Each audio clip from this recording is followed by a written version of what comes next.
Hi everyone, it's Reverend Sarah from St. Paul's United Church in Paris, Ontario, checking in this week. This week our chapter in We Make the Road by Walking is titled The Great Conversation.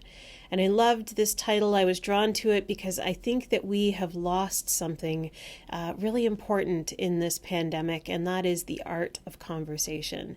And what I mean by that is I talked in my sermon on Sunday about how I can't turn away sometimes from the comment sections on my social media.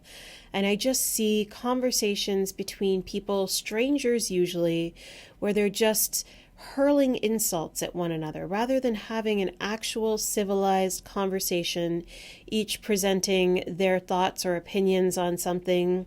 It just gets out of control, this safety people feel behind a keyboard or a computer screen, however you want to envision that I'm not sure would happen if people were having face-to-face conversations.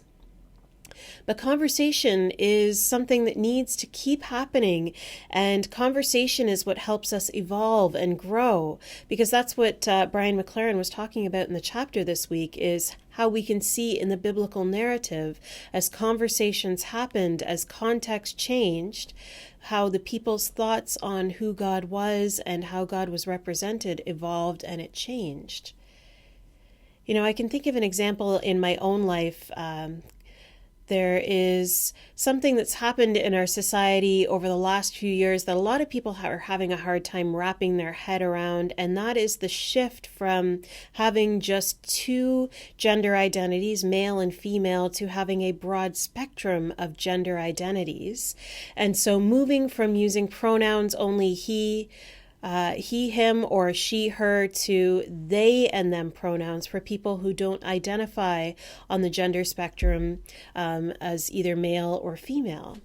And I had a hard time at first wrapping my head around using they, them pronouns for somebody, because for me, growing up with an English teacher father and just somebody in general very interested in language, it just always meant plural to me. So they, them pronouns just didn't work for me at first until I sat down and actually had a conversation with somebody who identified as gender neutral and would like to have me use the terms they, them pronouns to refer to them.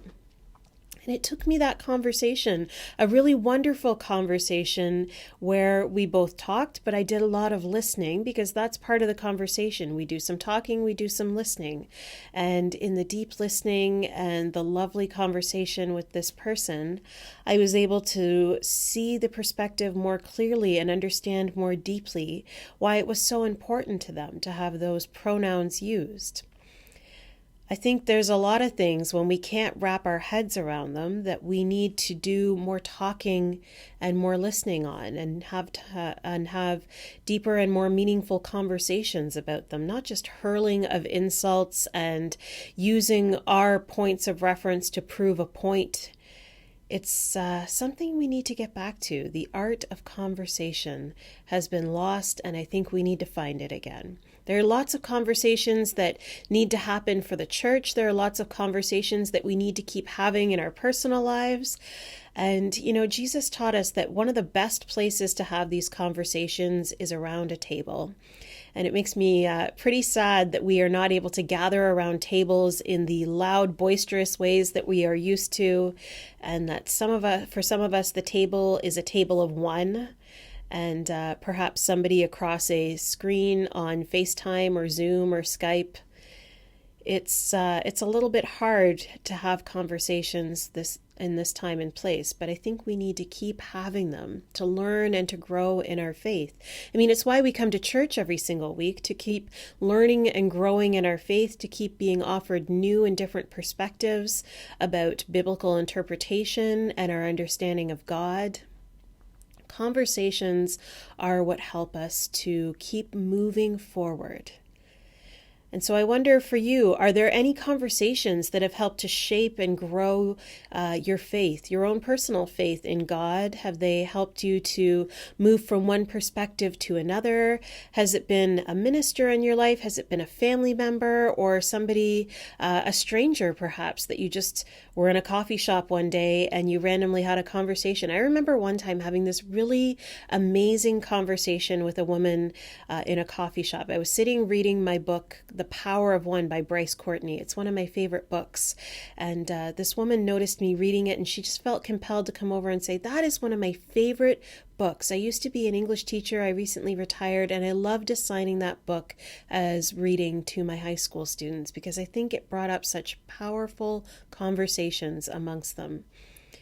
And I loved that conversation I had with the woman. We both left smiling and feeling this nice connection that we'd made with one another. And I've never seen her again since, but I still think about that connection and that conversation.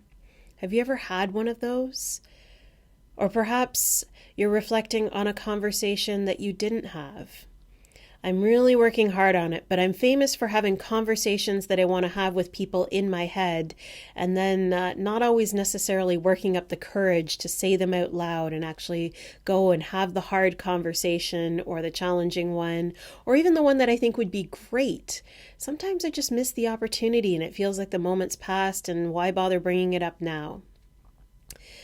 Conversations are needed. They need to continue happening, even in this weird way we're being called to chat with each other now, whether it's by text message, email, by Facebook, by Zoom, by Skype, whatever that looks like for you, or a good old-fashioned pick up the phone and chat with somebody, phone call. Go ahead and keep talking. Don't shut down. Don't shut people out. Keep the conversations going. Keep them civil. Let's have some talk. And feel free to talk to me. Let me know, what are the things that you're struggling with right now? What are the things you need me to hold in prayer for you? We continue to be here. As we move towards the season of Advent, we end one church year and begin another this coming Sunday. I pray that the peace and hope and joy and love made known in the preparing of this season of Advent are abundant in your life. And please do be in touch and let me know what we can talk about this week and in the weeks ahead. I will talk to you soon, friends.